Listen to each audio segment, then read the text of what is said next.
Şu Avrupa ve Amerika bilen siyasi medeni diyalog kuruşninki en önümlük usulü, medeniyetler ara özara düşünüş, hürmetliş asası neticelik hemkarlık degендek mesela bu noktada biz programını aldığı biraz gap kılıştık bu meseleni. Ama bizimki reallıkımızda mesela meyde teşkilatlarımız olsun sırtdaki muhacirete, vatanda o tilga ediş bir yerde asla mümkün emas. Sırtdakilarning ahvoli ular bilan mesela bu Avrupa devletleri, Amerika devletleri bular bilan diyalog qurg'udak, munoziralashgidek, hamkorlik o'rnatgidek kuchimiz yo'q bizniki yani. Buni sizce qanday bir amalga oshirish mumkin? Nimamizga mesela nimamiz bor mesela ular bilan o'tirib diyalog qurdiganga. Biz kuch bo'lsa andan e'tirof qildi-da ular mesela. Ben bunu yapmadım lisede dep geldim Uygurlara. Bizim asas tədqiqatımız nol. Ol tədqiqatımız nol. Anı sahaladaki tədqiqatımız nol buluş mümkün. Bizim hazırki bugünkü dünyadaki ilim sahası koşkan töpümüz hap olmağına belki nol. Bunda avalasında diyalog kuruş mümkün mü? Şu mesele bir başkalarla oturalış için sen prezidentin kışa kirip gap kılalışın mümkün ama prezidentin kalısıdaki sistemi bilen kıymet karışan senin kalandık sistemi okşamaydı bir yere. Ula küçük vaxtıdan başlap aşı kıl grajalınık marifini kubul kılıp kevadı o. Sizni kubul kılıç sebep sizni aşı grajdanlık hukuku ilgilep kargalık için. Ama sizin üyede kubul kılınıqalıqınızını siz bu garipnin prezidentinin mənisi düşenmediniz. Bu uquşmaslıqla emas. Bu gayet zor kriz, gayet zor facia. Bu nemin şadı bir dige vaqtda bugünkü dünyanınki asaslık kıymet qarashları yoki etiklik ölçemlerininki umumen Avrupa ve Amerika'ya nispi malik etpağalıqını insan tabiatının bunu yaktırdıqanlığını bizga isbotlayotidu. Nurg'un O'rta Osiyo yoki G'arbiy Osiyoning musulmon ziyolilari Amerikaga qochganligini anglayapmiz. Yoki O'rta Osiyodagi Turk Cumhuriyatlarining ziyolilari Fransiyaga qochganligini angladik. Bir qismini qaytib kelganligini anglayapmiz. Xo'sh. Nima uchun? Nima uchun? O'zining davlatini qurib, o'zini kechib ketgan gapda. Nima uchun degan vaqtda bunning sifat o'xshamaydi. Yani g'arbning ma'nosidagi insonni tamomlaydigan. Biz uqishmaslikdan biz o'zimizni inson deb o'ylab qoldik. Ig'ir gap bu. Biz uqishmaslikdan o'zimizni inson deb o'ylab qoldik. Yo'q. Biz insonga qarab ketayotgan bir X biz. Nima qarab ketayotgan? İnsan qarab ketib qolgan, insonlik qarab ketib qolgan. Biz insonni qarab ketib bormizda. İnson bo'lish qarab ketyapmiz demakchi. İnson biz hozirgi holatimiz esa bo'la qoldi. Xo'sh. Men bu yer demakchi, g'arbning ma'nodagi inson bilan siz biz tushungan, ya'ni bu Osiyo odamlar tushungan inson o'rtasidagi farq bek cho'nqur. Nima uchun Falastinda tuballab adam o'lib ketsa qo'ychilik buni inkor qaytarmaydi. Nima uchun? Ig'ir savol bu.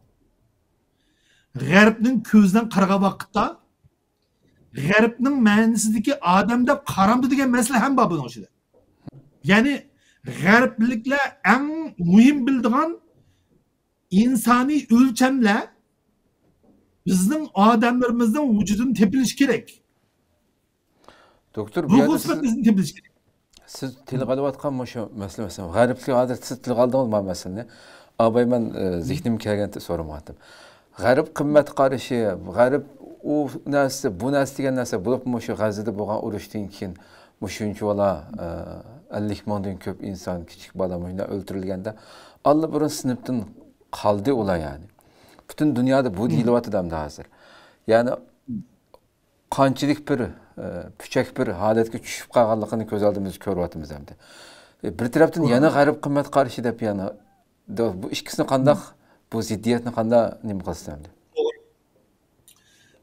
bu g'arbganlik Yahudi hozirgi Yahudi hüküm İsrail'e hüküm değil misal. yoki Xo'sh. bo'lmasa ayni vaqtdagi natsist hukumat deylik, yoki bo'lmasa ayni vaqtdagi Yaponiyaningki militarist hukumat deylik.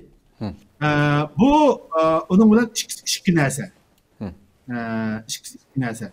Biz buni aralashtirib qo'ysak xato natija kelib chiqadi.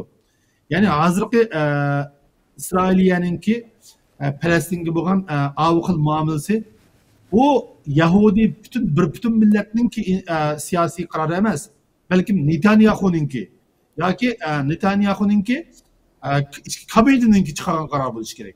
Bu bir qism Yahudi millatchilarni ham ansirtish kerak. Chunki bu qisos hamon bir kun qaytadi.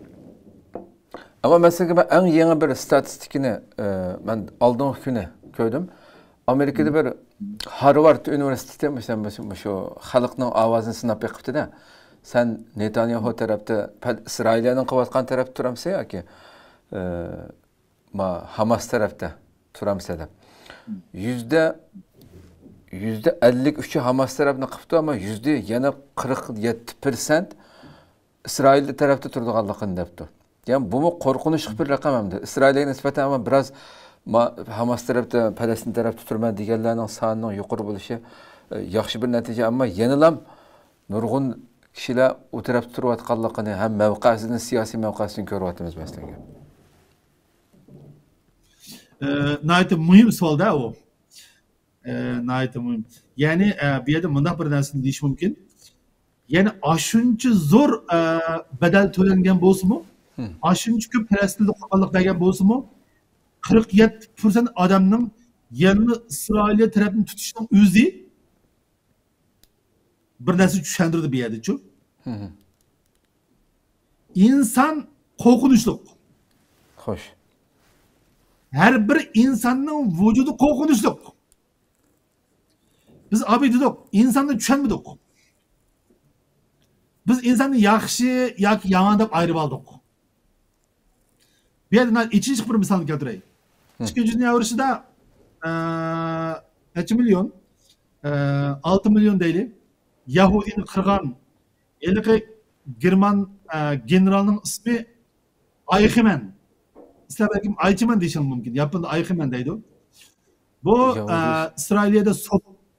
İsrailiyada sud ichiladi.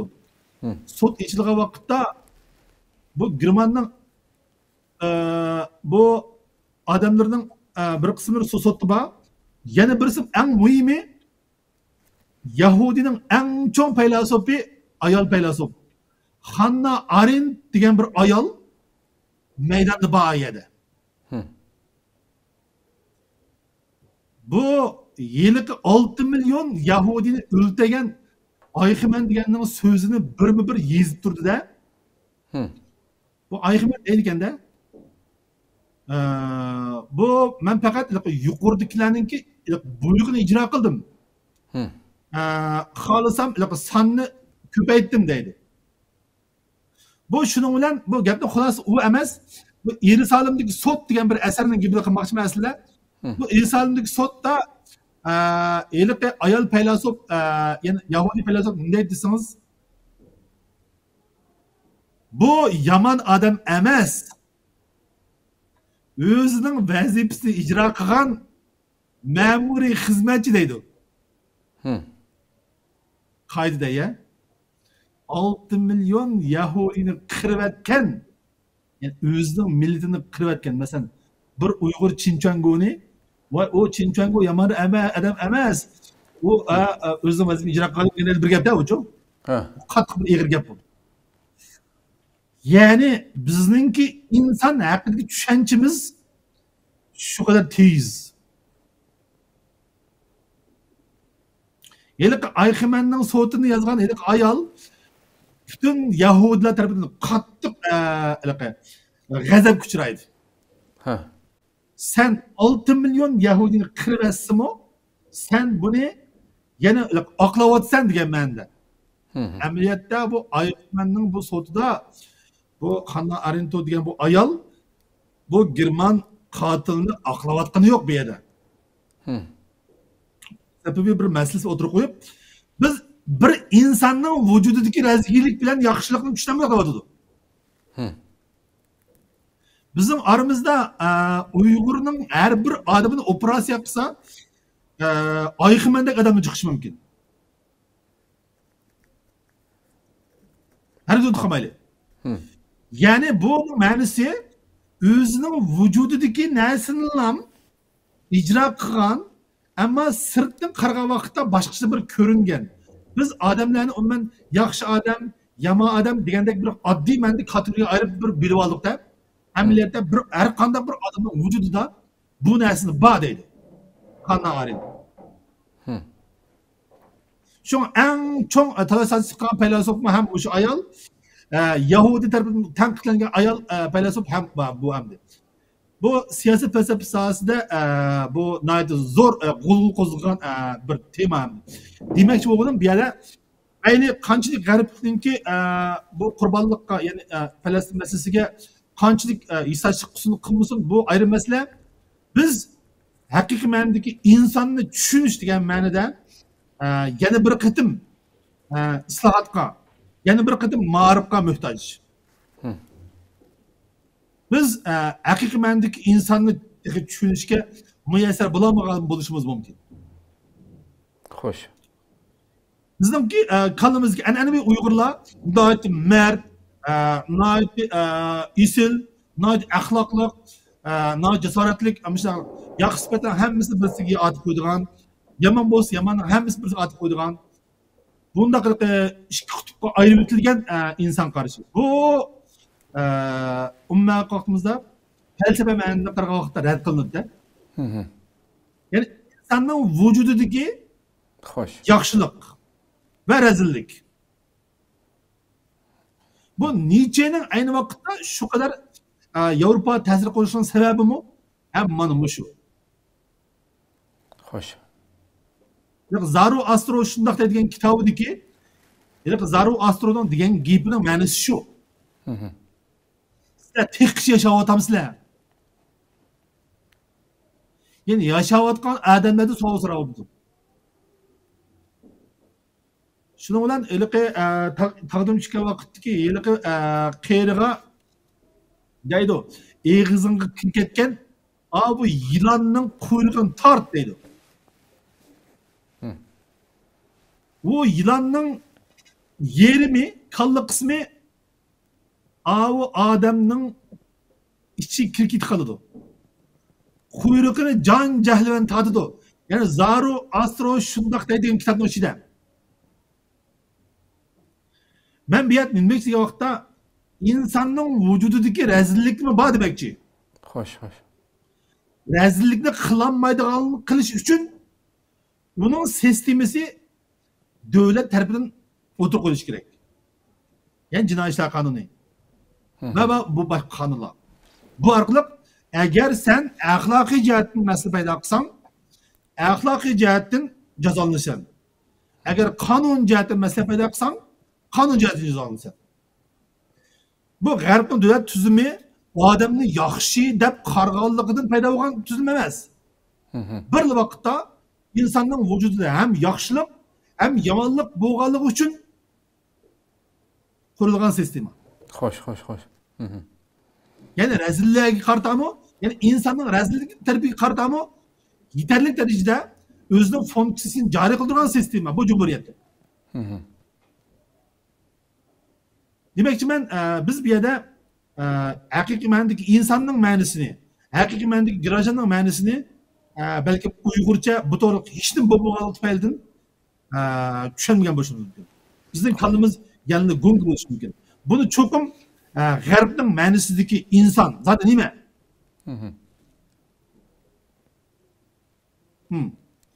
Ya G'arbning falsafasida davlatgan bu inson nima? Bu Nietzschening davlatgan odamlar qanaqa odam bu? Bizda davlatgan odamlar bu farqi nima? Dal shuning uchun bu davlatchilik masalasi etika masalasi. İkisi bir mesele. Devlet tüzülmesinde qanday bo'lishi etikimiz belgilaydi. Etikimizden qanday bo'lishi devlet tüzümü belgilab qo'ydi. Xo'sh. Biz qancha sifatli bo'lsak, qurgan devletimizning tuzilmasimi shuncha muga bo'lgan gap. Bu Amerikani qurganlar shu vaqtdagi eng sarxillar. mayli axloq jihatdan, fazilat jihatdan, ilm jihatdan bo'lsin, yoki bo'lmasa ixtiros qobiliyat jihatdan bo'lsin, hamma jihatdan bular shu davrdagi insonning eng sarxillari. Eng sarxillari Amerikada qurib chiqadigan. Bular insonni go'zal davaqini yo'q. Hem rezil davadı bir yer. Rezilliklerini kılanmaydıgan halet keltiriş için soğut, sağçı, türme. Ne mi çok kuruldu aslında? Hemen de bunu konuşalım zor. Demek G'arbning qimmat qarashi deganlik amaliyotda G'arbninki inson qarashidagi yaxshilik va yomonlikni chin ma'nosidan talqin qilish, bilish va harakat qilishni talab qilish deganlik. Tamam.